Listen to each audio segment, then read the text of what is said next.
Well, welcome back to another episode of Horror of the Worlds. I'm Curtis Gerhardt, I'm Stephen Miller. and he has donned a name, Von Ian. He is our new audio tech, so if the audio sounds like shit, blame him. Yep. He has no ears, so that's only going to work so fucking well. So we're going to continue on talking about vampires, almost a continuation on the episode before this one. Things you're more likely to have seen. You should have seen, at least. Yeah. There are a couple that, especially recent ones, that have came out, and I feel like came like unnoticed. Too. Yeah. But let's go to jump on into it. First movie we're going to be talking about is Salem's Lot. This long-ass movie. So fucking long. I think it was just a little bit over 3 hours. Came out 1979, directed by Tobe Hooper, which should have been like enough to be a good movie. Great hit. And also written by Stephen King from his book Salem's Lot that came out in 1975, if I'm not mistaken. Yeah. Say it's a long movie because it's just like It, the Pennywise It, where it was a made-for-TV horror movie, 2 parts. First half is incredibly slow. Lots of story building. Yes. But it's also Stephen King's like take on vampires. Like it's not the classic Dracula, the cape or any of that stuff. It's closer, more akin to like Nosferatu's Dracula, which is actually pretty awesome. But the lore that he kind of continued to keep within Salem's Lot was a vampire had to be invited in. Like the crucifixes were still... All right, so the crucifixes were a thing and weren't a thing. So they were a thing when it came to like vampires that Count Barlow like turned into a vampire. They couldn't handle the cross, but Count Barlow, like he actually grabbed one, crunched it up, and threw it, which was his first appearance. Oh. Like honestly, Was it he existed a time before the cross or some shit like that? I don't really know. I think it has something to do with just belief. Oh, okay. That like someone's Christian belief or Catholic belief wasn't stronger than his demonic presence. I want to say that's what I kind of picked up in it. Testing of your metal. But yes, I feel like that's almost what was said as well, but not through Count Barlow, through his Renfield, because this Count didn't really speak. Like he sounded, oh gosh, what did I write down? His vocal language almost sounded like that old school, at least like probably when we were in school, like some of the first electric pencil sharpeners. Yeah. That weird grinding sound where you have to hit it just right for it to sharpen. He sounded like that to me. Oh shit. So kind of annoying. Borderline. But yeah, his first appearance of Count, or like the first visual appearance, because I think he shows up in a jail cell before this, but he comes like there. It's in a kitchen scene. Everything's going crazy. Like the wind's blowing, and then he just like pretty much bursts through the window as just like a pile of clothing, like a cape, like Obi-Wan Kenobi status, and then just kind of slowly rises, and it's actually quite badass. Presence. Yes, Yeah. An amazing presence at first. But that was like the only thing that was kind of brought into it. I wish I would have read Stephen King's Salem's Lot before watching this movie. I still haven't read the book or listened to the book or anything. This movie isn't really bad. I would highly recommend either starting off halfway through it where things actually start picking up. It starts getting more interesting. One of the scenes I thought was really funny was when they're actually killing Count Barlow, because it was a man and like a little boy, and I think the little kid was trying to help out. The guy like pretty much shoves the kid, like, and the kid goes freaking like flying against a wall. Like it took me out of the movie because like, all right, this is just fucking crazy. Like I almost want to like, this is one of those movies that something had to be in the air, because this movie felt like a very slow burn of Phantasm, Don Coscarelli's Phantasm movies with the tall man.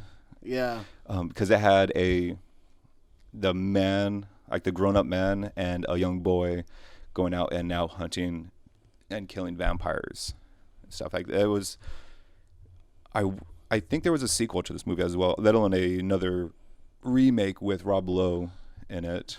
Rob Lowe. I think came out in the 80s. The Return to Salem's Lot. Yeah. Yep. I definitely have seen that. I have not yet. It's not missing much.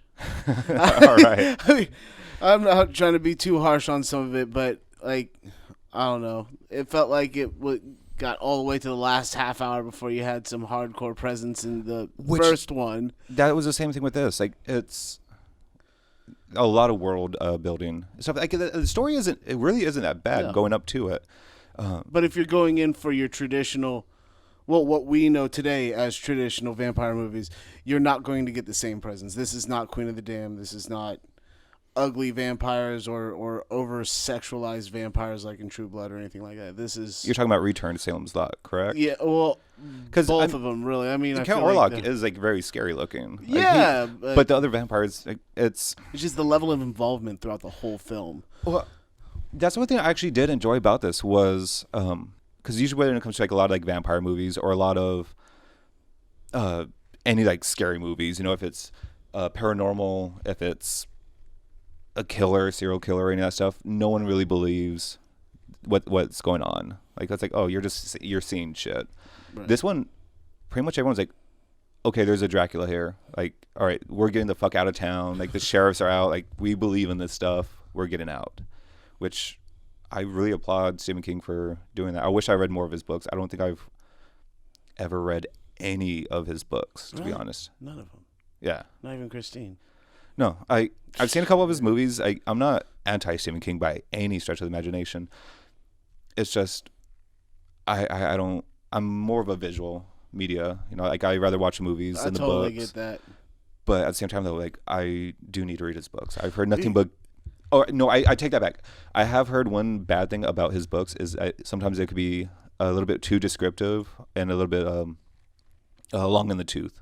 No, like, okay, where yeah. It's kind of hard to stay into the story. That's the only negative thing I heard, though. It makes this shit easier to adapt into film, though. I mean, it helps paint an image, and he still stays heavily involved when he transfers his movies over into film. I mean, maybe not as much as before Maximum Overdrive, but he definitely, like, throughout those movies, he was definitely highly involved and made sure that you captured what he was trying to capture at the very least. He will scare the hell out of you. That's what he did. And he, oh man, I really do want to talk about Maximum Overdrive. Like, where I think he ended up blinding some guy because of a prop gone wrong. I think like one of the lawnmower scenes or something like that. Like the blade or something like that popped off and ended up losing some, like, the guy's eye. Like, cocaine. I mean, and then the AC/DC soundtrack. You could tell that movie was destined for crazy. Yeah. That was the thing. He was listening to AC/DC, and I mean, that's all that plays in that movie. Yep. If you like big trucks and you like AC/DC. Possessed cars, really. Yeah. Maximum Overdrive is actually possessed electronics, because there was even a vending machine shooting out and hitting kids with, like, soda cans and all that stuff. But yeah, it doesn't feel like a Tobe Hooper movie, unfortunately. I think this was like another one of those things that kind of got dinged against him, you know, with Poltergeist kind of being, who directed it, Tobe or Steven Spielberg, you know? I feel like when I think of a Tobe Hooper movie, it's, once again, for me, the lighting and the way the scene is handled. And I can see what you're saying with this one not feeling the same, because for me, the ultimate comparison of any of his films is to Texas Chainsaw Massacre. And the way that was overall captured, not just the grainy film kind of feature, but the lighting even at night. It was just the shadowing, the effects, all of it. And you definitely lose some of that in other movies, like in Poltergeist, and I can see why you'd think it was more Spielberg, because it felt more E.T.-ish, right, versus this. I mean, and even this is still a little disconnected. That, on top of this movie was made for TV. Yeah, right. So I could definitely kind of see a lot of, like, Tobe Hooper being restricted when it comes to this movie. Like, unfortunately, he wasn't able to shine like Tobe can. You know, I mean, unfortunately, I feel like he'll only be known for Texas Chainsaw Massacre for the masses. Yeah. For the masses. I'm not Yeah, talking about us. I'm not talking about like horror fans or anything. Well, that's safe to say, But for sure. unfortunately, like it's like very sad to say about him. Well, every now and then, like some shit rises out of the woodwork and it becomes the new fad. So maybe in the future, one of his movies is going to come to light. just Like resurrect. Like a couple directors that we're going to be talking about later on in this episode that everyone kind of forgets that they made a vampire movie. Yeah. Everybody's touched a vampire movie, really. Damn near, like almost like a lot of great like horror directors have had some kind of vampire lore in it, or a plain out vampire movie. With it being one of the first big hits in movie creation, I mean, with Universal Studios, like we were talking last time, it saved a whole fucking studio. So I could see why everybody would at least touch the subject once and bring their own version of lore or light to it. Right. So this next segment isn't really so much about a movie itself. It's going to be about 80s vampire movies, because they all kind of had the same, I guess you would say, feeling. Yeah. Where the three main movies that we're going to be talking about is Fright Night, Lost Boys, and Vamp. Where my comparison with this, what the 80s brought to vampires were, they were your neighbors. They were the people that you were hanging out with. You know, you went out to a club, there was vampires, not knowing. You go to an amusement park, there's fucking vampires there. They updated the style and brought it more to today's effects versus you walking into their territory and them still being stuck in the 1600s. That, and these movies weren't really like, they were scary because they were your neighbors. They were your friends, but they weren't menacing like a Dracula movie typically is, like before this time. Not the same kind of menacing. I mean, I feel like with Lost Boys, they're asshole teenagers. The typical kind of menacing, the best kind of menacing, really.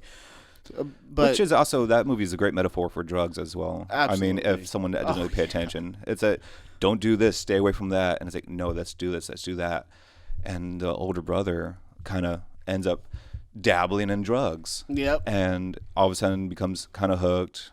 Staying out at night, being a rebel, wearing riding a bike. Indoors. Oh man, such a bad boy. Like even with like Vamp, like it was a club you went into. They didn't. If I remember correctly, they didn't know that it was a vampire club. And lo and behold, this whole little club is nothing but vampire strippers. That intro to Blade. Surprise! You're with the enemy, bitch. Surrounded. I'm kind of curious if they actually got their influence. All right, so I don't know much about Marvel's Blade comic series, since a movie came out after this. It came out like in 98, 99. Blade? When I first looked at it, when I first saw the movie, and then when I saw that it was a Marvel, I was like, what fucking Marvel comic? Because, I mean, you stick to the basics when you're a kid sometimes. So I was a big fan of the anti-heroes, but I had never heard of Blade. When I looked at Blade, he was traditional as far as the pop collar cape wearing kind of guy. I mean, he was a badass. He was a half-blood more than a vampire. They changed things here and there throughout the whole series, but when you look at the original ones, I think he was still in like traditional Dracula kind of getup. Well, I mean, his main nemesis was none other than Dracula himself. But I know the movie, like Blade, like it takes part in a club. It doesn't take part in, but there are a couple club scenes in those movies that are fucking huge. I used to play Blade 2, Blade 1. Blade 1. Blade 2 definitely had the same, a similar club scene, but when you walked into it, you knew what you were getting into. It was clear that it was vampires only kind of thing. So, but this one, it's like they were luring anybody in to feed. So that's why I'm kind of curious, because since I haven't really read the comics, if they did a club scene before Vamp came out, and Vamp kind of loosely got that, like, oh, let's do a club scene, that whole thing. So I don't know what predated what, or if whomever did that series that Blade movie was taken off of, took some inspiration off of Vamp. I wouldn't be surprised, to be honest. Especially if it was overlooked. I mean, sometimes that's what happens. Short little rant. When Black Panther came out during this huge Marvel phase, and a lot of critics infuriated me when they were just talking about like, oh, it's a first black Marvel movie or the black character movie or any of this stuff. And like, everyone forgot that Blade came out and it did fucking well. It was an R-rated movie, but it just wasn't a Disney R-rated movie. Like, it was badass. There was blood. There was gore. There was a good storyline. Wesley Snipes kicked ass, and there was a whole bunch of other people that followed in with it too. So I mean, and both of them involve drugs. I mean, you got vampire blood, drugs, and then you have in Black Panther where they show you on screen that he's taking fucking ayahuasca to fucking trip and take his father's Black Panther outfit. Yeah, I mean, Disney's okay with poo-pooing freaking drugs and sex, but they'll show it in their fucking Marvel movies. Well, I mean, I guess he might. Maybe not the original hero, but I mean, Blade is still more of an anti-hero versus a hero. Correct. He's more akin to like Deadpool or even Wolverine. Where like they're heroes, yes, but they're willing to kill ruthlessly. Yeah, like they don't give a shit who they kill. No, fuck. But then you also have Fright Night, where literally the neighbor moves in next door. That's a vampire. Yeah. As well. So I mean, I like that one. It felt like with that they used a little bit more of the traditional lore, and he had to use suave and sophistication to win you over. I mean, there was still the invite in and stuff like that. I mean, I always thought a stake to the heart was silly because you could kill anybody with a stake to the heart. It's just what fucking happens when you stab somebody in the chest. But I mean, not me. But women have broken my heart more than stakes have. But the way they did it, it just felt a little bit more traditional and still updated at the same time. Yes, like Fright Night was a lot more traditional when it comes to like the actual vampires compared to the other ones that came out around this time frame. Right.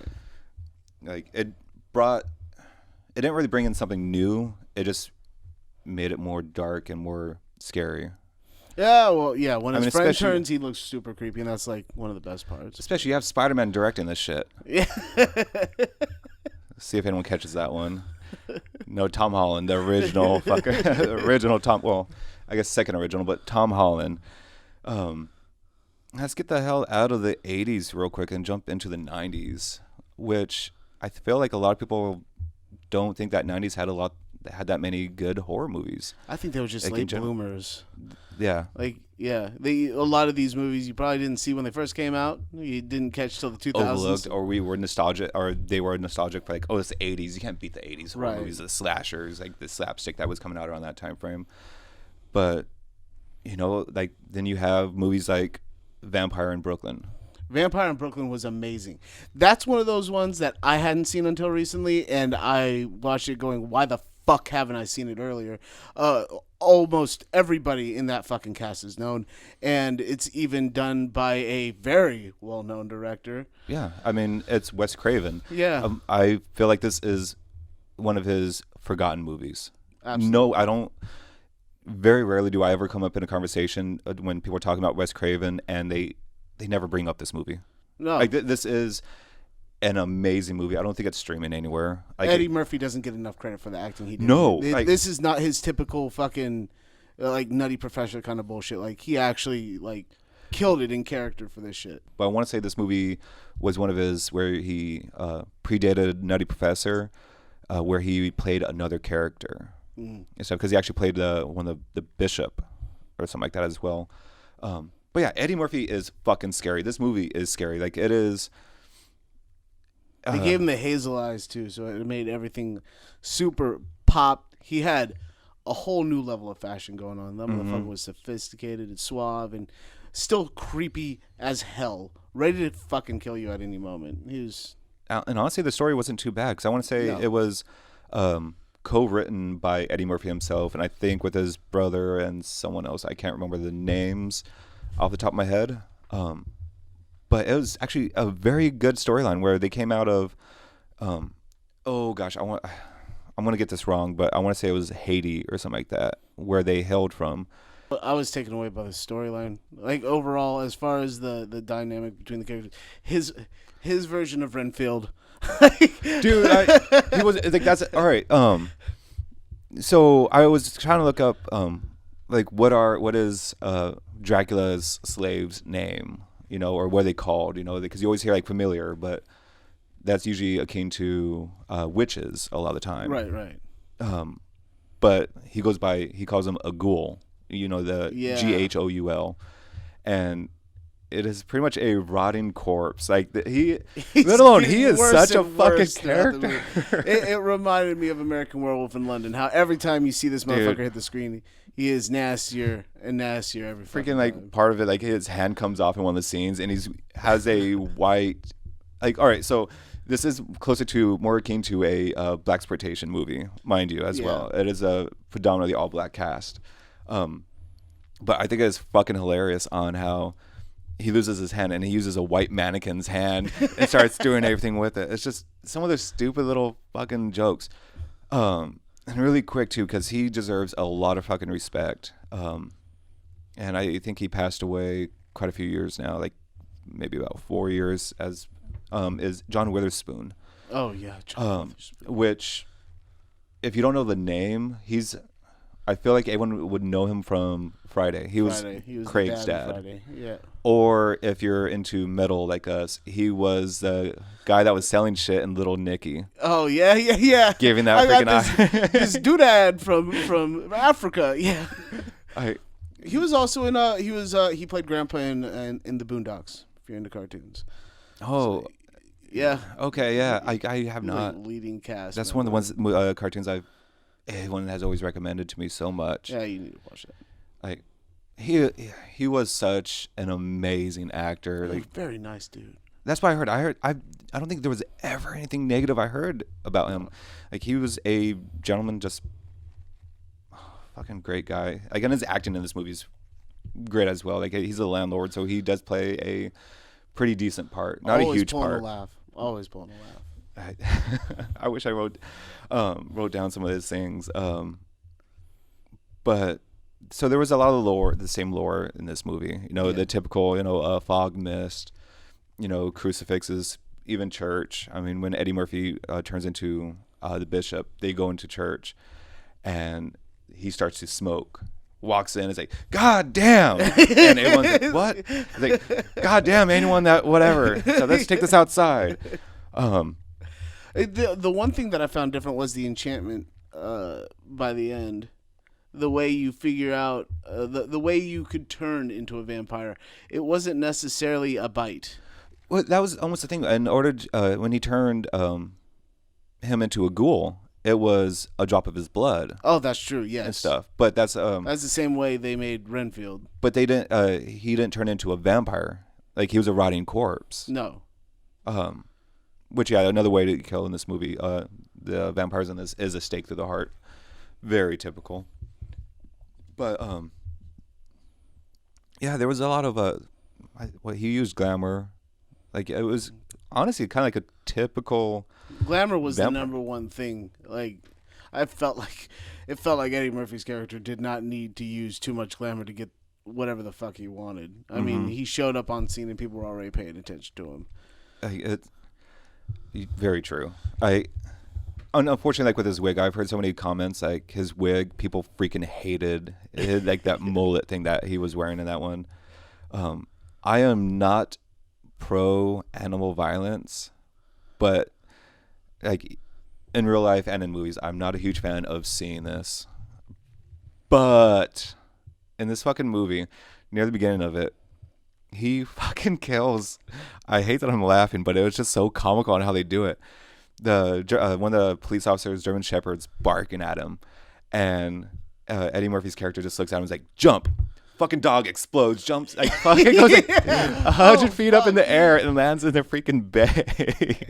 It caught me so off guard. I felt like I needed to laugh to shake myself back into it. Like, that's what it was. God. It was so just shocking. It's like, you expected the dog to kind of just like shut up, like what they normally do is like, oh yeah, just hush. And it's like, no, just boom, gone. Yeah, it wasn't like Cannibal Holocaust kind of violence. This is some cartoon shit. So that's correct. Like, it is more cartoony than anything. There was no blood or guts or anything. Like, it was very cartoonish.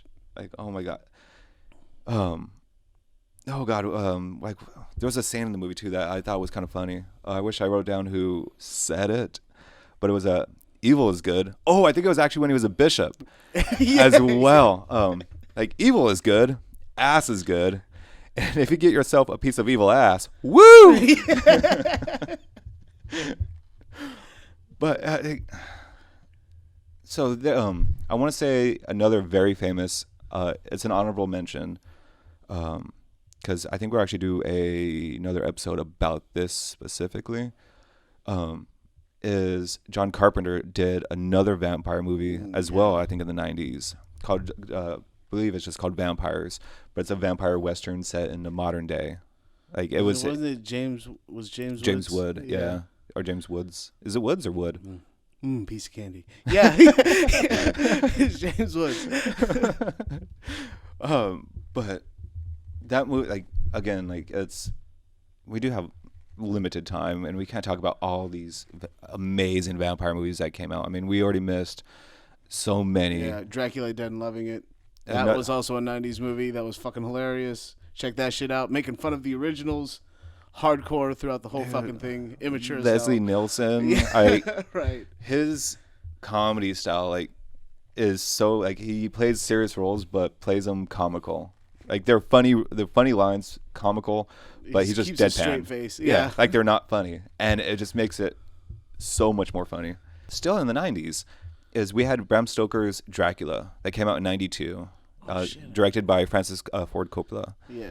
Like that is another huge movie as well when it comes out to like that's what I mean. Like even with just these two movies. The makeup and effects in that movie were fucking great. That werewolf vampire bat thing going on, fucking terrifying. That was great. It was perfect in every way. This one has a lot like this. It had a lot of transformation overall in it. Yeah, it did. Like that's the thing. Like I feel like tech and the ability was actually there to make a more true to the book movie. So it took about a good Dracula. Oh gosh, since Nosferatu that came out in 22, yeah, if I'm not mistaken, was the closest representation of Bram Stoker's Dracula book, and this is the next one that stays as true to that book. Compared to all the movies I've seen, like all the other ones are renditions, different stories. Like you could tell that it got its influences off of the book, but this one is, I mean, it says it in its name, Bram Stoker's Dracula. Yeah, there's only one issue I had with it, and I armor. I love him to death. You like that armor that he had in the very beginning? No, it was Keanu Reeves. It felt like he was still trying to shake Bill and Ted.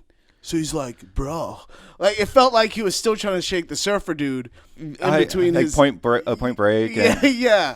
I could see that. Like, and a lot of people say like, oh, he reined it in, or he's just not a good actor. I was like, honestly, I feel like he was gaining traction. Then it just felt like he still was that young. I feel like it worked for that part too, because I was like, all right, this is set in the 1800s during all this time. So I mean, it kind of men were more stoic. They were more just kind of deadpan back then. So I felt like if you take that in consideration, Keanu Reeves' acting kind of hit the mark really fucking well. I like the dude a lot. It's just maybe I watched Bill and Ted or Point Break too closely to watching that one, and I was relating the character a little too hard. I'm not saying that it's not there. I am not saying that it's not there. I just like, I guess that was my coping mechanism on saying like, with Keanu Reeves being a great actor. I mean, Winona Ryder, like one of my freaking crushes. Fucking amazing in that movie.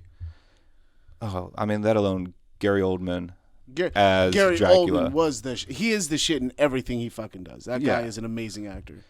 Like, I would quickly want to talk about the armor because that's like the one thing I freaking hate about this movie. The rubber suit. No, it doesn't look good. I don't like the look of it. Like it looks like muscle. It does look like muscle fibers. And it's like I was like, all right, that's kind of cool. Like as like a suit, not like a body of armor. Like it just. No, it looked like they combined like. It was like if a demon samurai was a vampire. That's yes. it. But it was more fibrous looking going on with the. And I want to say because I can't remember like in the book Dracula, if he was actually Vlad the Impaler and stuff, but they brought him into this movie where he was a Vlad. But like what he went out to war, his fiance. Wife ended up killing herself, and then he took God's name in vain, stabbed a cross, blood came out everywhere, and then he turned into a vampire. Yeah. Oh, the folklore in that one's very traditional. The same thing. Mm-hmm. I definitely feel like the powers in that one were a little bit more spot on to the book. It wasn't just like boom, I turn into mist. Like transforming in more than one thing. It wasn't just a bat. He could do vampire or the He even human, did rats, wolf, even rats. Yeah, all kinds of shit. So it made it a little bit more fun. And for what was it? It was like a 2-hour movie. I think it was like just a hair over 2 hours. Entertaining Yes. the whole fucking time. Kept your attention. That's the thing too. Like it wasn't dragging. Like it was great. Great story leading all up to it. It wasn't just blood and guts the whole time either. It was very well put together. That's the thing. I don't with that movie. I don't even really think of blood and guts. I know That's there what was I'm blood saying. in it, but it wasn't. It didn't take away from the movie. It added to it. Right. Yeah. But yes, it is closer to a direct representation, even down to the point of when John Harker was actually in the carriage going to Dracula's castle, being chased by wolves. I was about to say werewolves, and going through the blue flames. I was like, I love that they actually those small little details that I don't think any other movie touched upon. No. That was in the book. So I mean, it was great. Even like the end, they had a fucking chase scene. It wasn't like a typical car chase scene or anything else, but you have John Harker and all of them going back to chase, like trying to go back to Dracula's castle, while Dracula is actually going on ship or no, by carriage. It was by carriage, I think, by the end. But it was still like it was a very cleverly shot like chase scene, like in my opinion. Like I mean, fucking kudos to Francis Ford Coppola with that cast, with that crew, with adding new characters to it. Actually, I don't want to say updating the storyline. No, but doing everything that we fucking love. What most of us want when we read a comic book, we want to see what we read in the comic book done on the big screen. We want to see our imagination come to life, and he did that with the book. He brought or at least a lot of the detail that you try to put into your head and brought it to the screen, and that was beautiful. Oh, yeah, exactly.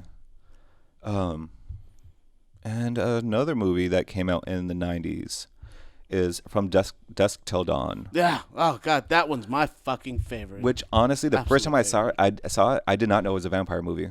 Oh no, I didn't either. I watched it without reading anything. It just came on TV.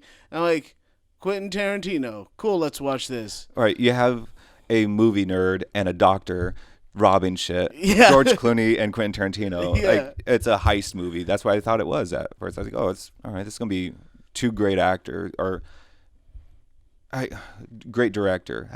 Quentin Tarantino's acting is not bad, but I don't really consider him an actor. No, I mean this was a Robert Rodriguez film. So whenever Robert Rodriguez and Quentin Tarantino get together, they seem to mesh one another's acting like books together, and you know the same people you saw in Pulp Fiction and Reservoir Dogs. You see in this movie.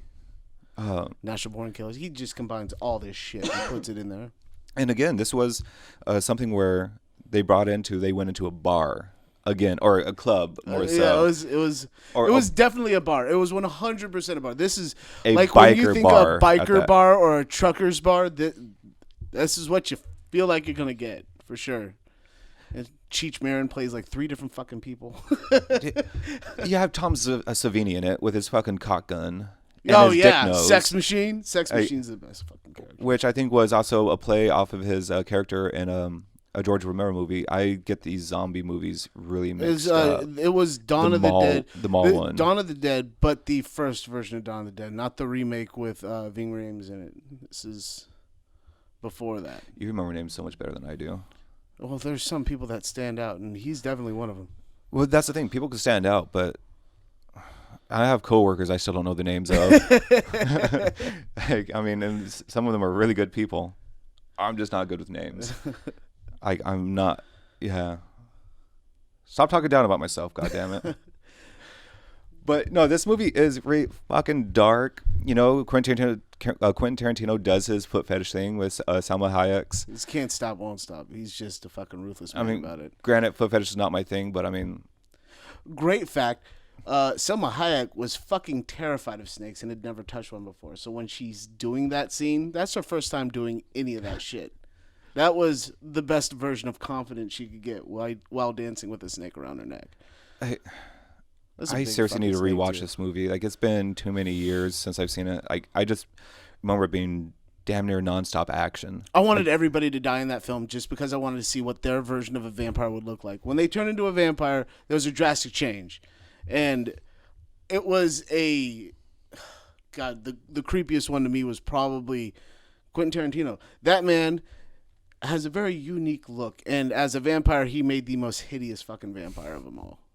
I want to say I don't know if it was Tom Savini that was doing I don't think he was doing the makeup, but I think he was kind of loosely in charge of the makeup. He had something to do with at least props and shit like that. Like, he was on set enough. I wouldn't be surprised if he did help with the makeup. Or kind of say, like, hey, why don't you do this or whatever? Yeah. You know, because I mean...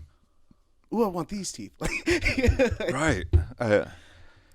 The fucking rat was the one that threw me off. So there's this moment where they chop off one of the vampire's heads, and then I think it was Sex Machine in particular gets his head chopped off, and then a rat's head grows out of it and turns into this vampire rat thing, and then they have to like blow it up. I don't remember this. Dude, there is so much going on in that movie. That's why because I remember going on like IMDb and all that stuff, and reading about this movie, like how the set burnt down and they had to use a facade. In front to like shoot some of the scenes, and just all the things that went on to it. Because it was like nonstop action when it got into the bar scene, when everyone actually turned into a villainous looking vampire. Because like you were kind of saying, I want to say that you were alluding to was they didn't just get fangs and get dark eyes. Like they got transformed the ridges into on a the monster. Face. Yeah, like almost like Eddie Murphy. Like when he actually transformed into his vampire, it was kind of like in Buffy. In Buffy, when they go into vampire mode, they don't just grow fangs; they get the ridges on their forehead, and they get this mean look about them when they go full vampire. They look vicious. What this was, yeah. And I think that's one of this movie kind of helped make vampires scary again. Yeah. Like I want to say, almost every gruesome looking vampire movie that came out after this has From Dusk Till Dawn to thank. Yeah. Oh, well, I mean, maybe Buffy, because Buffy was definitely done in the 90s, and I think it was done before that. But still, I mean, a lot of the people involved, it was bouncing back and forth. But they definitely made it much more. Buffy brought it to your living room. Yeah. You know, I don't think a lot of people are going to watch a full-blown horror movie, but they will watch Buffy. Right. You know, just because it's a little bit more tame. Another thing this movie had was had a lot of, like mentions, honorable mentions. There was this one of my favorite lines in the movie was he's like, "You wouldn't happen to have a crucifix, would you?" And he's like, "Oh man, I left it in the RV." And then the kid goes, "You don't need a crucifix. You can just cross 2 sticks of any kind and make a cross." And then Sex Machine goes, "Yeah, Peter Cushing's been doing it forever," or whatever. I was like, oh, fuck. That's the thing. There's with Robert Rodriguez and Quentin Tarantino, because they have a kinship together no matter what. Yeah. But they have a love of movies, not even just like horror movies. They love movies, right, and stuff, and it shows in this movie. You could usually tell when you're watching a movie, if the actors or the director or the writers. Unfortunately, I mean, with the writers, I'm saying it that way just because sometimes the writers could write an amazing script. But when the producers and the directors get a hold of it, all of a sudden it's kind of gone. Yeah. I mean, going back with Stephen King, look at The Shining. It's not Stephen King's The Shining. It's Stanley Kubrick's The Shining. Yeah. Stanley Kubrick brought a different level of demented to a lot of things, and he did the same thing with Misery. Yeah. So. And let's go hopping on to the next one. I'm gonna touch upon it very lightly. Just because I haven't read the book yet, and I know that she did her own version to make vampires more sensual and sexual and not glamorous is not the word I'm thinking of. But like an interview with the vampire. Oh yeah. Anne Rice's. This movie was directed by Neil Jordan. Came out in '94. Again in the '90s. You have. Top Gun as a vampire, you have Antonio Banderas, and you got Brad Pitt. It wasn't like Kirsten Dunst as a kid. Yeah, that's like her first premiere. Yeah, let alone, I mean, so many people have got their their first roles in horror movies, and they blossom into amazing actors, But she actresses. had a huge role. That's the thing. Not even a huge role, like huge in the way of not just being present in the movie, like actually acting in it. Yeah. Like she wasn't just there, being a kid. involved with that movie. She was crying. There was emotions that she had to do. That it was just there was. She had to act like she was 6 times her age at one point in time in that movie. Yeah, what she was because she was a vampire. Yeah, stuck in a child's body. And that's like one of the things. Like this movie kind of brought in the sophistication is the word I'm looking for, because this was in Georgia, Louisiana. I can't remember exactly where, but they brought where like sex was okay. It was open. It wasn't like male with female. It was like sex was sex. It didn't matter who or what you were with. But they also kind of brought the lore on when you were turned, you stay that age. And that's like one of Kirsten Dunst's biggest things in that movie. She's cursed. She's cursed at being a child. It's more of a curse for her than it is for them. It's not just the bloodlust. It's the fact that she's going to be stuck as a child forever. Yeah, she never really gets to experience womanhood. Like the only womanhood she experiences is when she's around other women and seeing and hearing what they're talking about, and she can't. I mean, unless there's creeps out there, but I mean, like no, like it's you kind of feel you feel bad for her in that movie just because of that. Yeah, that's for sure. But again, like I don't want to touch much upon it because I haven't read the book, and this movie deserves to be spoken more about if I knew more about Anne Rice's book. Yeah, well, I mean, but the loose sequel. Which one, Queen of the Damned? Yeah, that was like. So that wasn't just a sequel. That was like a combination of two of the books, because it has a combination of Vampire Lestat and Queen of the Damned. So the meshing two worlds together, same franchise or book series, and with in my opinion, one of the best soundtracks, because, and I'm not just talking about the songs written by Jonathan Davis, but you also have some independent work by Orgy, Static X, and all that, and every one of it felt like he was just calling out to every single frontman in industrial and goth music that he knew, and made these songs and had them front them for him. And most of those songs are in the movie, but they in the movie are done by Jonathan Davis, so that you have that one continuous voice throughout the film. For some people, that took us out of the movie. That was me. Me in particular, it made it even better because it brought a familiarity to the whole thing, and I could dive into it a little bit more and feel more a part of it. Like that's the thing with what I remember. But it did not feel like a Korn album. Yes, correct.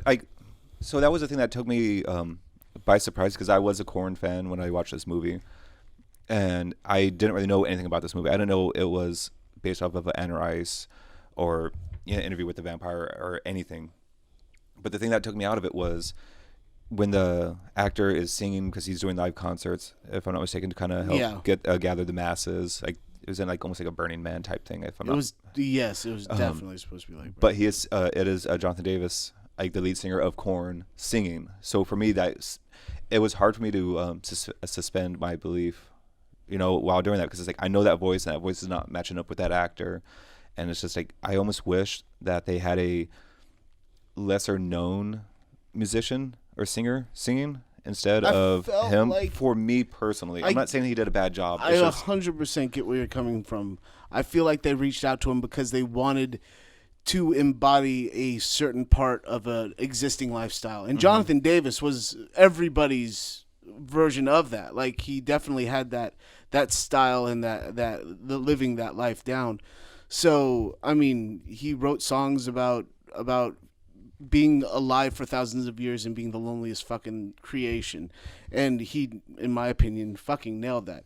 But he not only did that music, he also did the scoring for the music too.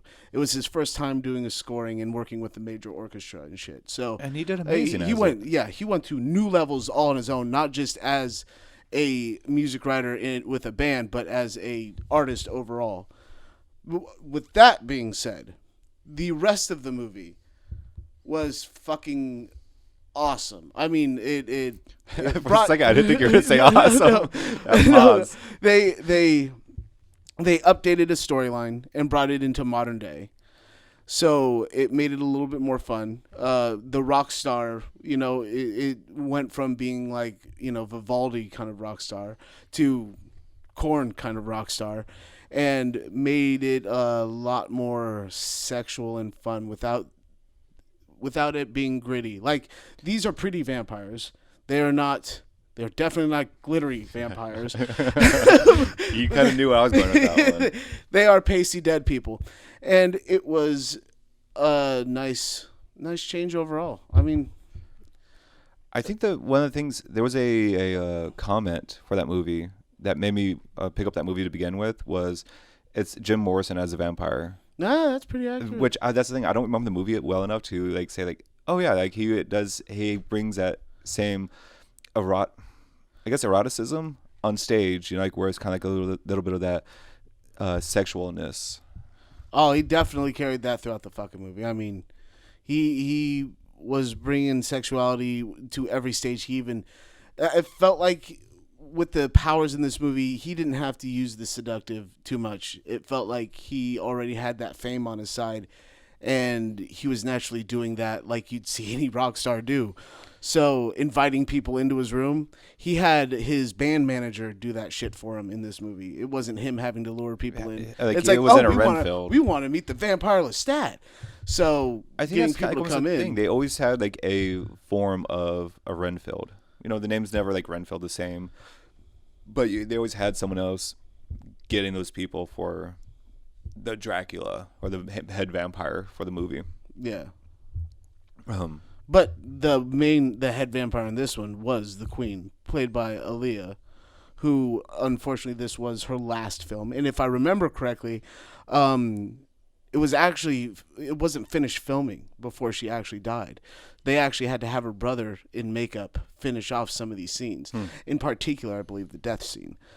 But that was a combination of CG and live action, so they were able to make things blend very well. But she made that fucking movie great. I mean, holy hell. Like a Princess Leia vampire.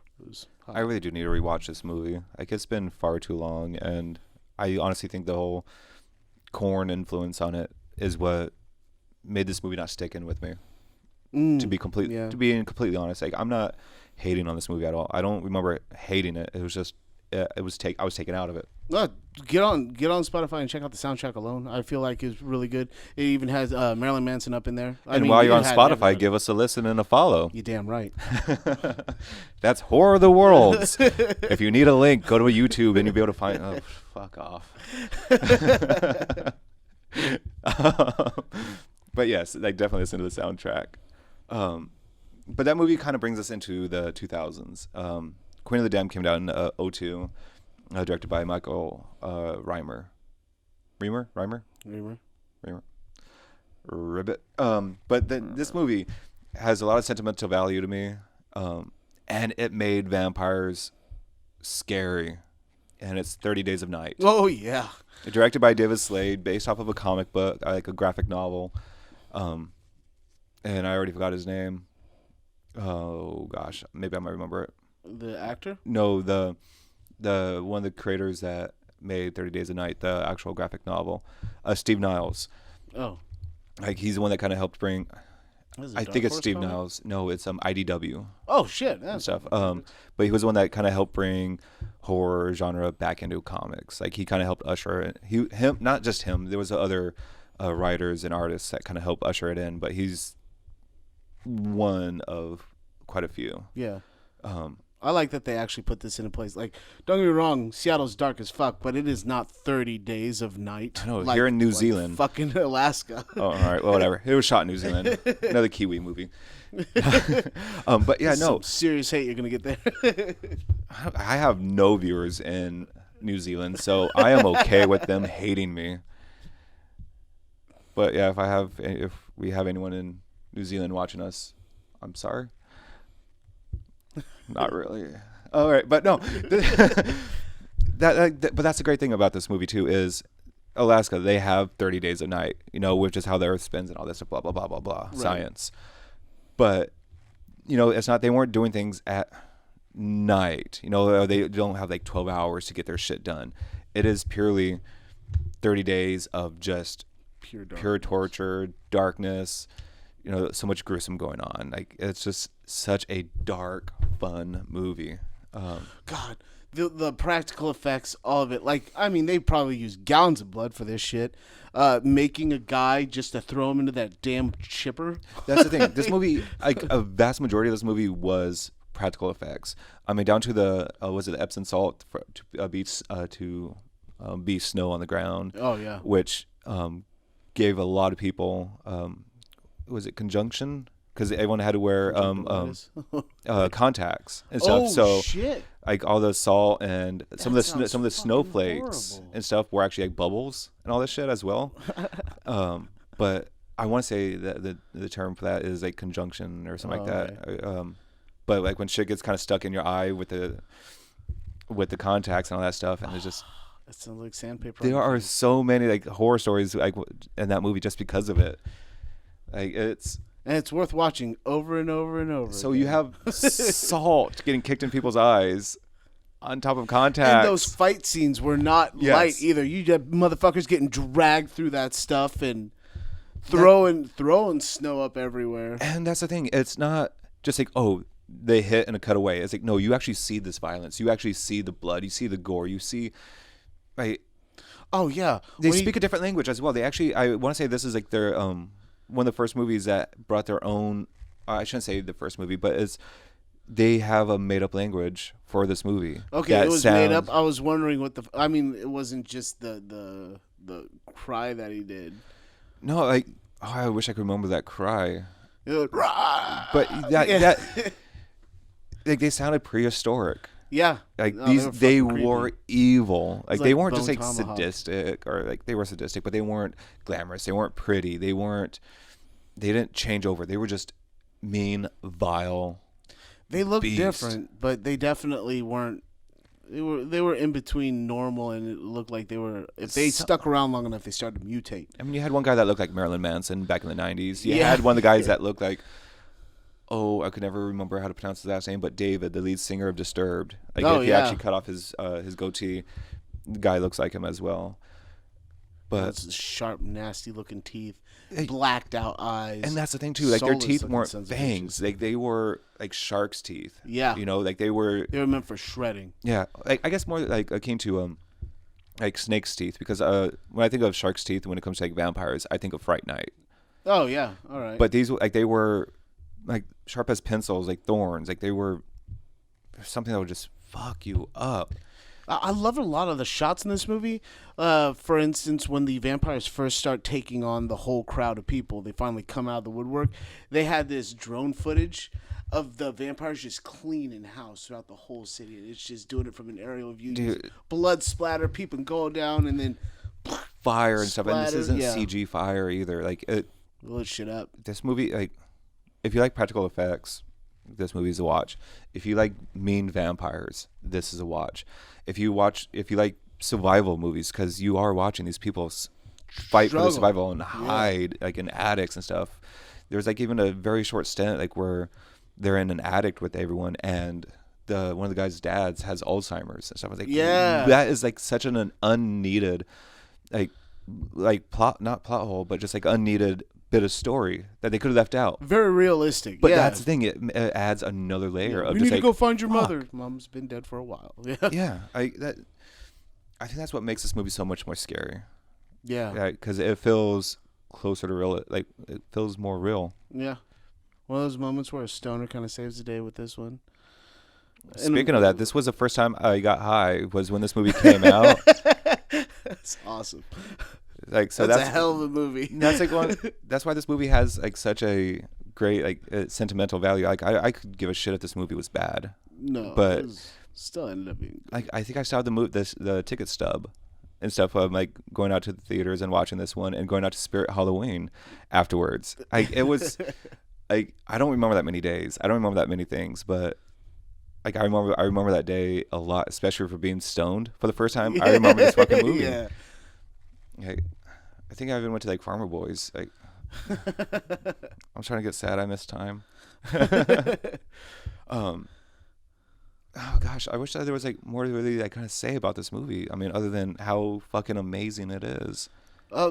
really, overall, I didn't know some of the vampires till after this movie, but everybody in there is an all-star actor. I mean, Josh Hartnett, this is one of, in my opinion, one of his best fucking movies. Because, not just because I'm a horror fan, but because it felt like he just dove into the character and did something out of a comfort zone. If you see, the last thing I saw before this was like 40 Days and 40 Nights, where he's not necessarily a sex addict. Well, I guess a sex addict. Hooked up, broke up with his girl and shit like that, and decides to go 40 days and 40 nights without even touching himself or anything like. It's a huge difference. This is not like The Faculty either. This is a new level of involvement for, in my opinion, his acting. So he's not just a teenage kid anymore. He's doing shit. An actual actor now. Yeah, he's grown up. So fast. But granted, this is '07, so I mean, he's well grown up now. But also, if you like stunt performers, actually, some of the stunt performers were vampires, like real life vampires. Like they weren't acting or anything; they were like legitimate vampires. But no, but that was like kind of the great thing because they already had the makeup on, so they didn't have to pretend to be someone else. So they were actually stunt actors being vampires and doing stunts on camera. So even if you have that respect towards stunt people, yeah, like give them some credit. Like definitely gonna give them credit. This and Death Proof. Yes, like I think we're finally coming to a day and age where stunt performers are finally getting some kind of recognition. I mean, there's a new movie coming out. Well, depends on when anyone's listening to this. Like a new movie here in 2024. That's supposed to be based off of a stuntman. Yeah. Stuff. So I mean, and they make fun of the fact that he's a stuntman and nobody's gonna miss him. Yes. So you need to go out and find the guy that you're doing the stunts for. Damn it. Yeah. So I mean, finally they're getting some recognition. Finally, they're getting more recognition. Yeah. And we have another one here in 2008, which is a Sweden film. Let the Right One In. Yeah. Directed by Tomas Alfredson. I believe you said that you've seen the. This is one of the ones that had a American remake. Yes. And then the original one here. Yeah, the American remake. From what I understood, I haven't seen the original, but from what I understood was almost just copy and paste, almost. But I'm not quite sure, so I'm waiting to hear you talk about the other one. Wouldn't be surprised because this is a very also a time gap in between the two of them. I feel like. I don't think there was. Maybe not. Are you talking about like when it was shot or the remake, the American remake? I can't remember her name. The girl from Breaking Bad, Hit Girl, or not Breaking Bad, Super Bad. All right. What is it? Super Bad? Kick Ass. My bad. Jesus Christ. Yeah, from Kick Ass. Right, the same guy from Super Bad was in there, but Hit Girl from Kick Ass. She plays the young girl vampire. So I feel like she's pretty close to the same. It takes care of the kid next door. Or stands up for him. Yes. All right. So it is pretty much the same, going based off of that. Like this movie is a very cute, sweet movie. There's one thing in the movie that you'll hate, because I freaking hate it. And before I get into what the movie is, it is shot in the snow, and the kid, Oscar, his nose runs throughout the whole fucking movie, and you just see his snot, and you just like, wipe that shit off. Like, they shot that shit in the cold, man. Yes. Sniveling children. But see, that's also the great thing about this movie is, so you have a young kid, Oscar, that's getting bullied. He's an outcast. Like, he collects clippings of, I think, murders that were going on.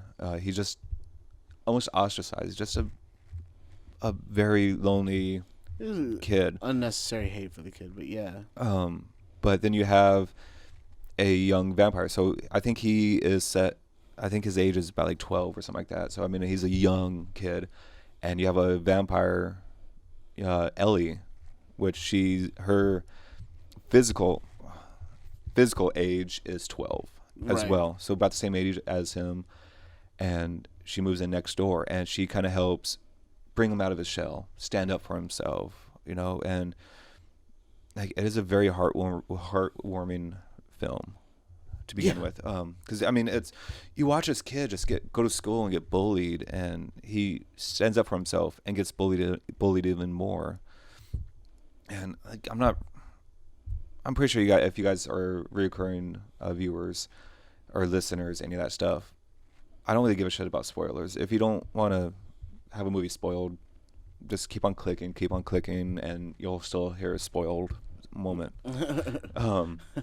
But so like he ends up listening to her and slaps a kid with a stick that's bullying him. Yeah. Kid freaks out, his ears all bloody, gets in trouble. Later on, his big brother, like near the end of the movie, they were like in a bathhouse, I believe it's called, and that kid, his bigger brother, and two of his friends, his two friends are scared. They don't want anything to do with this, but they kick everyone else out. Oscar's still in the swimming pool, and the older brother tells Oscar to come over, grabs his hair. He's like, "All right, you hold your breath for 3 minutes, and if you do it for 3 minutes, I'll just nick you with a knife. If you don't, I'm gonna poke out your eye." So that's so. Yeah, it was just like the remake was. That's you see him like he plunges his head, and you just see it's just and that's it. That's a scene, like it's underwater, and you just focused on Oscar, and you're like, all right, what's happening? Then you hear some noise going on, and all of a sudden you see the whole Ace Ventura like pet detective scene when it wasn't the shark. I think it was a shark that was pulling him back and forth in the water. Yeah. You kind of almost see that in the background with one of the kids, and then you see a decapitated head fall in the swimming pool in the background, and then all of a sudden you see a hand fall, like the hand that was holding his head under, fall into the pool and stuff. And Ellie came and like saved his life. Like to me, it's just like it's heartwarming. It was beautiful. It is. I mean, it's like I don't know another way to kind of describe this movie. I mean, it is a very fun, very enjoyable movie. It's something that you don't have to really like read because it is in another language, but you can just watch and enjoy this movie. Like you don't need the subtitles to understand it. It's just the American version isn't an exact copy from what I've heard, but it's just as good. I mean, I always try to go back for the originals when I find out it's a remake. And that's I feel like some of the story. I want to say this is actually based off of another novel, but it's like going back with Kirsten Dunst in an interview. I feel like this is if you followed her storyline to a point, because you have a little kid. Like, what do kids do? Like, kid vampires. Like, how they live their lives. Like, where they, like, they're a child. Yeah. I mean, physically still a child, even though they could be 100-some-odd years old. But this is, like a vampire story not made for kids, but in a kid's point of view. Right. I mean, I highly, highly recommend this movie, like, to anyone. I think it's currently streaming on Hulu, if I'm not mistaken. So give it a watch. I can't speak for the remake, but all right. And the last movie we're talking about is possibly one of my more favorite enjoyable movies that have came out relatively recent, that spawned a TV series. What We Do in the Shadows. I have not seen the movie, but I love the TV show. So the movie is directed and written by Jemaine, Clement, and oh gosh, are you able to pronounce his name? If I see it. Taika Waititi. Yes, him. I could never pronounce his name. I could hear it, and I cannot read. But you saw my notes. You like my notes? Yeah, no, it's easy to read, but hard to pronounce. I'm sure I said it wrong. But this is also another New Zealand movie. Yeah. Like, New Zealand is full of a lot of bangers. Anything that comes out of there just seems to be fucking amazing. I got a few zombie movies there. But I digress right now. But yeah, What We Do in the Shadows. So if you've seen the TV show that's on the FX, if you've seen the first season, it is pretty much this movie, just spread out within, 6 episodes? I think the first season is, or 10 episodes? Including the original actors in the TV show from the movie. It has different characters, but still. Yes. I'll quickly talk about the movie. So the movie, and I guess I can't really talk about the movie and not the TV show at the same time, because both are shot the same way. So imagine The Office, both vampires. I feel like that's the best way you can describe this movie. No, that's accurate. It's a mockumentary. Yes, for sure. It is. It is such a. Oh my gosh! I wish I could put this movie in words, like on how just for someone that hasn't seen it, because it is kind of deadpan. It is funny. It is comical, and it's what if these 100,000-year-old, like hundreds or 1,000-year-old vampires were set in now day and age. They don't know technology. They don't know any of this stuff. Like in this movie, they have it where they didn't know about computers and stuff, and they watch the sunrise or like the sunset or something like that for the first time on a computer screen and stuff. Like, they were like all kind of freaking out, and it's like it's just I can't just watch this damn movie. It's on Hulu. Like it is. I wish I could describe this movie. The TV show. I can't even describe the TV show with it. It's just as hard to describe, but it feels like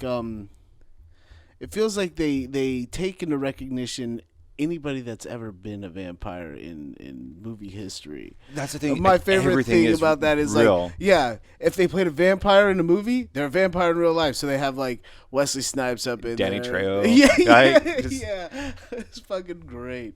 I think they even make fun with Wesley Snipes in it, like when they're in the Vampire Council, where he's fucking up his computer. It's not my Wi-Fi. I have the best Wi-Fi. And he's in the daytime too, and everyone else. I was like, oh, Daywalker. But oh my gosh, I know I'm not selling this movie. They even had Paul Rubens up in there, and he was only a vampire in the first Buffy the Vampire Slayer movie. It's a really good show about, and it's witty as all fuck. Matt Berry, in my opinion, is the star of the sumbitch because that guy's delivery is gold. He is full of one-liners.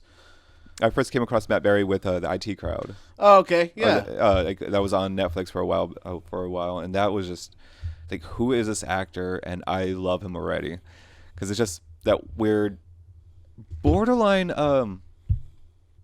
Leslie Nielsen. Yeah, kind of. I mean, he reminds me of Nicolas Cage in a way too, because Nicolas Cage is always Nicolas Cage as that eccentric. But I kind of say the Leslie Nielsen part because he's deadpan, like he's serious, but he says some of the most funny and most outrageous shit. But that's kind of like even with this movie. Oh fuck! I guess I'll kind of just talk about things that happen in the movie because that's the only way I could go along with this. I mean, they have fucking werewolves in this movie. Like even werewolves are real.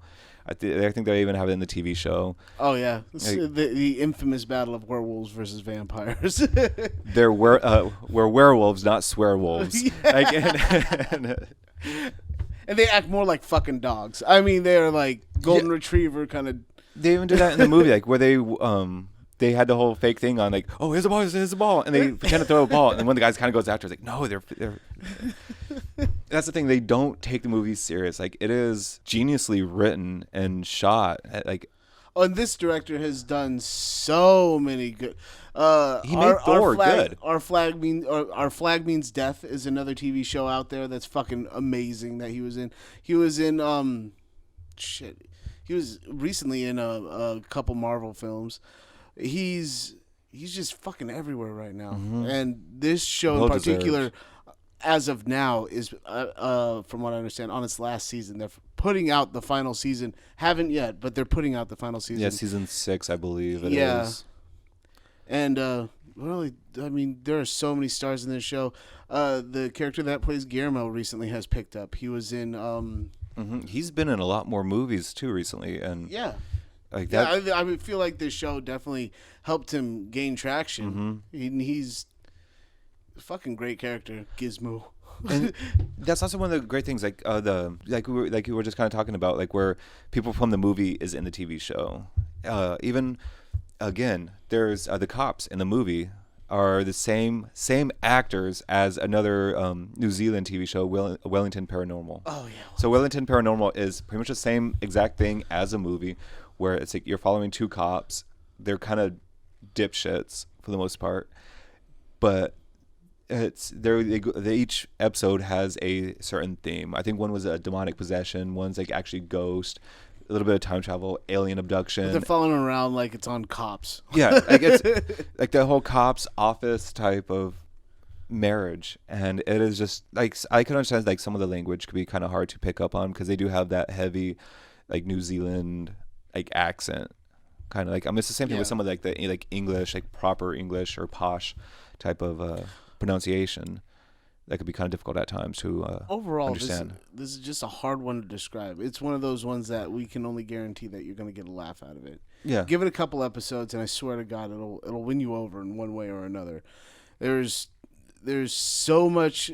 Well, I wouldn't say so much character development because that's kind of the point. Actually, there is quite a bit of character development in it, though, as well. With those three in particular, it feels like there's slight character development. I mean, first of all, Matt Berry is.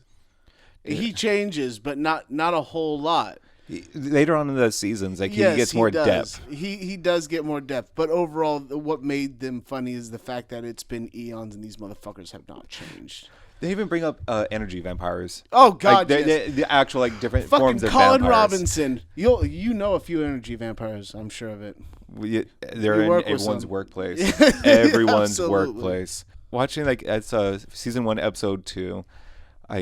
Again, it's kind of quick because they have all the vampires. They're trying to take over Staten Island. Mind you, the movie or the TV show is set in Staten Island, New York. So they're at the city council trying to.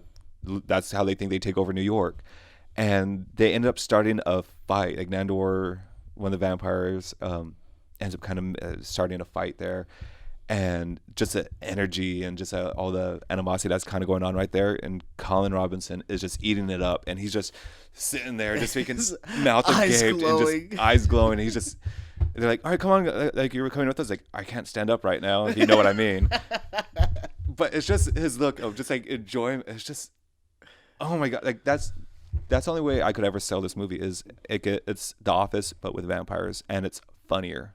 Yeah, well, that's hard to say, but I definitely understand what you get. No, I that's the thing. I think it's funnier than The Office. The Office wasn't bad. I haven't watched the English one or any of the other ones. I've only I've seen bits and pieces with Ricky Gervais, but I've only seen the one with Steve Carell, the American one. The American one. So I mean, it's not bad. It's not. I'm not saying it's not bad by any means, but with what I've seen, What We Do in the Shadows is the fact that far superior. The fact that they're ending on season 6 is a surprise to me because of how good it actually is. I mean, it feels like midway through season 1, it gains its traction and it takes the fuck off. And it is, I find it hilarious. So many one-liners that stick with you through the whole fucking time, and even afterwards, you're sitting there screaming "Bat!" in order to transform. But see, that's also like one of the things. Like, I do recommend watching the movie. I really do highly recommend watching the movie.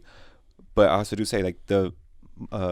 Season 1 is the movie, but with filler in it. Yeah. Good filler, mind you. Like, I mean, it's all of it's fucking entertaining. We're going to kind of clump these together because I feel like this is what kind of made vampires kind of big and extremely marketable and into everyone's life. Twilight kind of. I hate you. Unfortunately, Twilight made vampires really big in the whole tween. I'm upset. Where it made vampires less scary and more lovey-dovey. It's fucking pretty.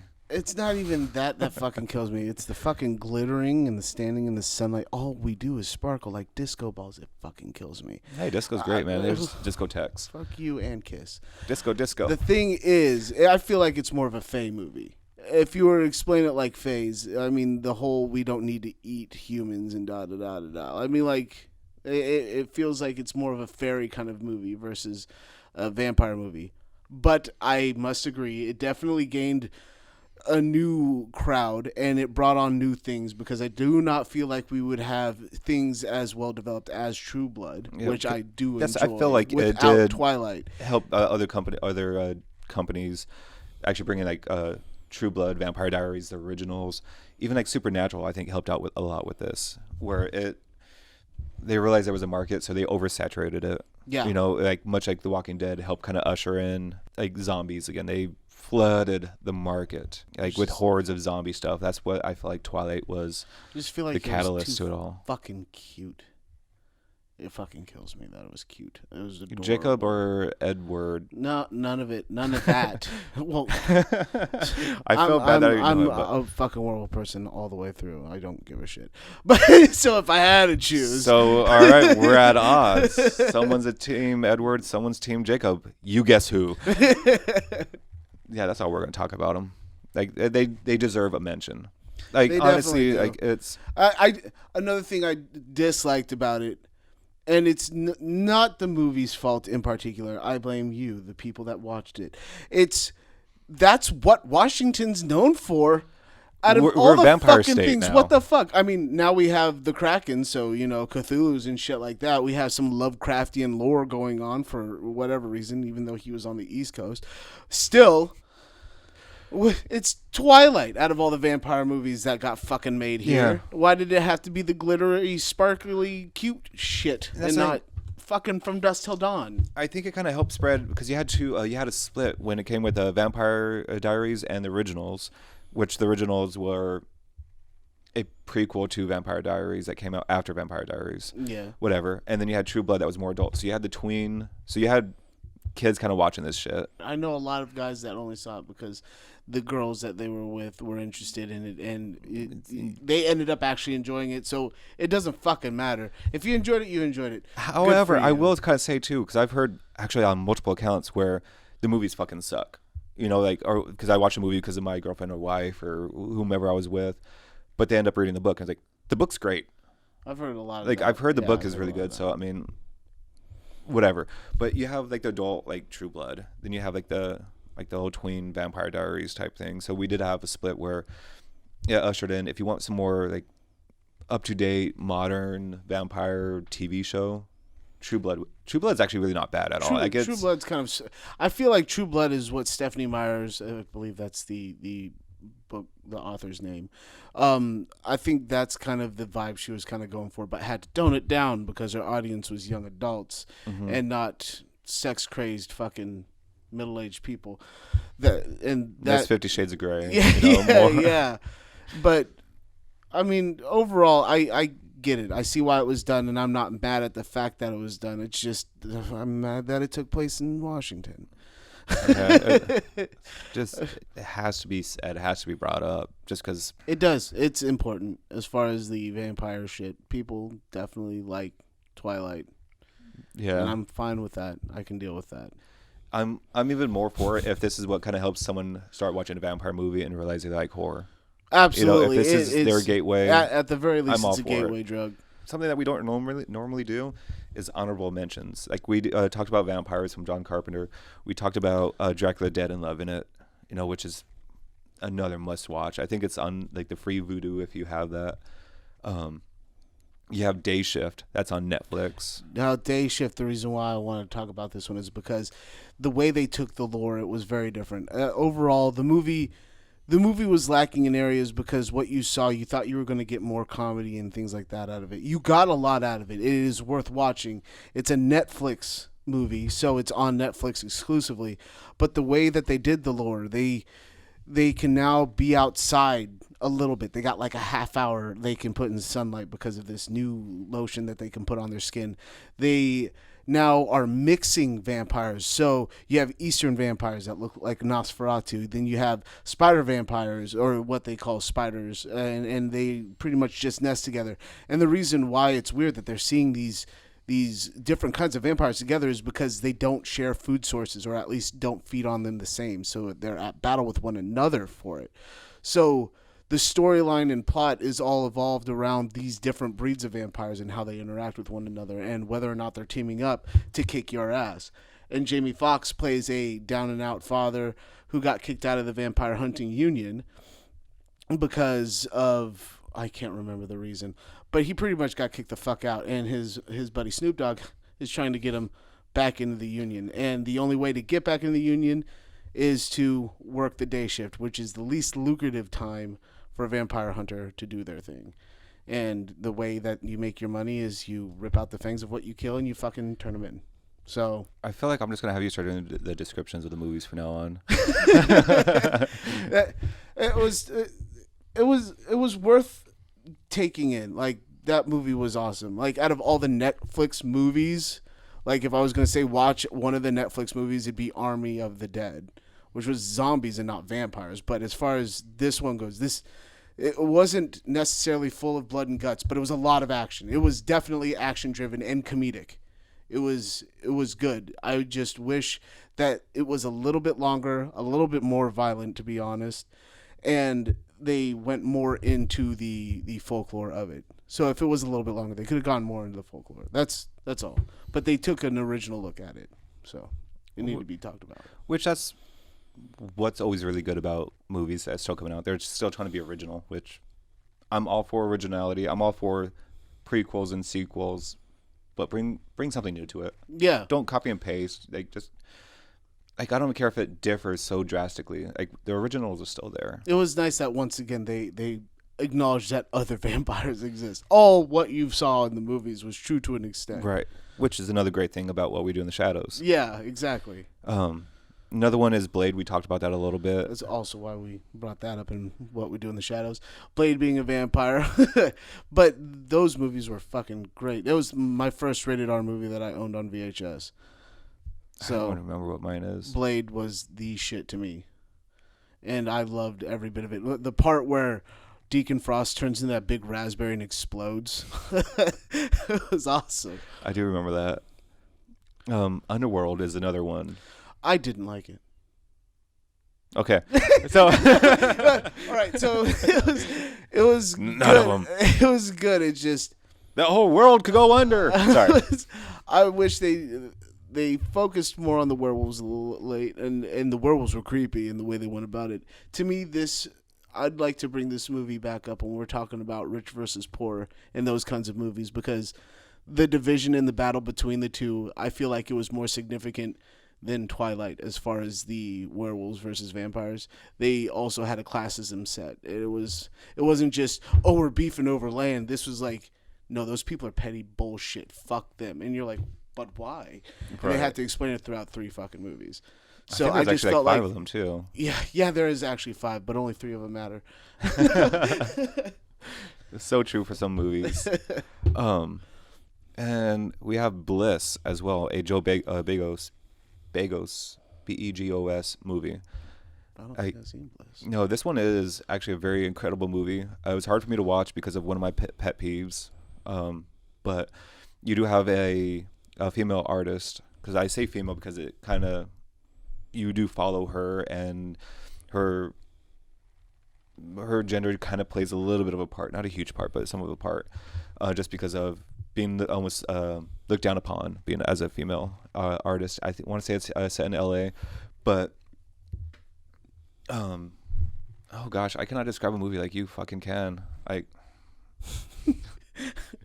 No. So yeah, you do follow a woman, a female artist, that doesn't know that she's been turned into a vampire. She doesn't know, like, she thinks that she's just on drugs. Oh, for the most part. So that's the thing. Like, you scary as fuck. And you also don't even know, realize that it's a vampire movie until I told you it's a fucking vampire movie, where you just think that it is just a drug-riddled, dark movie. I really don't want to ruin this movie, to be honest. Like, not because I can't describe it that well, but I want to say it's on Shudder, it's on Vudu, I think it's on Amazon Prime. It is available out there. That's juicy. That makes me want to go home and fucking watch it. Shit. Like, the one thing, if it's a turnoff for you, like it is kind of for me, it's the same reason why I couldn't get through Shameless, is it has a woman like crying and moaning, like the moaning kind of crying throughout the whole movie, and it's just me personally. It's like just something in my head. It's like, I can't do this. You're wearing on me. Yeah, like not when it's like for like 30-40 minutes, or if it's multiple episodes. Like, I'm all for it, whatever. Like, if it's pushing this, it does push the story forward, but it wears me down. That's just me personally, I mean, it sounds like what a movie does. It's playing with your emotions a little bit to drive the storyline. Kind of does. Let alone his movies are fucking amazing to begin with. I mean, even his recent Christmas movie, Christmas Bloody Christmas. If you want a good fucking Santa movie, like this one, that movie is fucking phenomenal. God damn, that movie is so much fun. And another one is Renfield. The one that just recently came out, I think 2023. I enjoyed 22. it. The only disappointment I had is I thought Nicolas Cage was going to be more in it. That is honestly that is one of my two complaints. And honestly, one of two complaints of that movie. It's very rare do you say, this needs more Nicolas Cage. We need more Cage. Like, this is part of the whole Cage-assance that was happening. You have Nicolas Cage playing Dracula, which he's always wanted to do. He's villainous. You know, he's not really sweethearted. He's a fucking dick. He's an asshole. Yeah, but he's that boss you don't want. And that's exactly it. You following Renfield, you know, throughout the whole movie. You know, it's a bigger plot point with Renfield is, you know, actually eating insects and giving them superpowers. But the thing I don't like about this movie, other than Nicolas Cage not being in it enough, is the fight scenes. I knew you were going to say something about it. It's actually what I enjoyed. The idea and what they try to do in the fight scenes are great, but I don't like the jump cuts. I don't like how just quick. I wish it was a little bit more either John Wickish or even slowed down and actually see the punches and just kind of get the flow. It kind of had that in Doom where they do the first person view and things felt like they were happening so quickly that it was hard to keep track of. That's what some of those fight scenes definitely were, especially the main one. Which I get because, I mean, you are trying to show his superhuman speed because from the effects from the insects and all that stuff, but it's just like if that was changed, this movie would be so much better. It was fun though. It was very enjoyable. Like, I didn't hate watching the movie. I didn't feel like, goddamn, I wasted moments of my life. All right. Oh, and a little defense for it. I do like Underworld. It's just not what I was expecting when I first watched it. It's good. It's just fucking vampires, man. So, what have you kind of gathered from this a little bit to like turn into a vampire? Like, what is like the main point of vampirism? Oh shit! Like the whole fucking turning, like the actual like that definition of a vampire and being turned into one. I don't know, like immortal beauty and the fucking slaying of your enemies.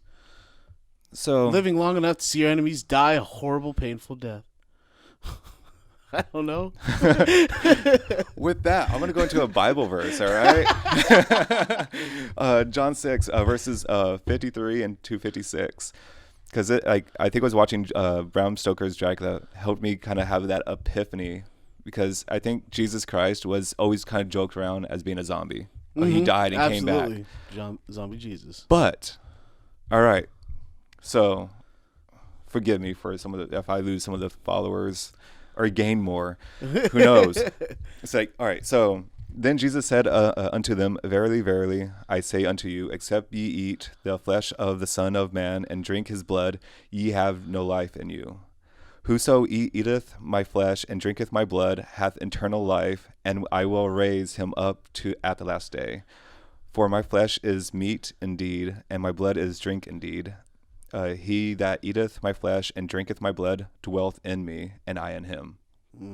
That sounds like a fucking vampire. Jesus is Dracula.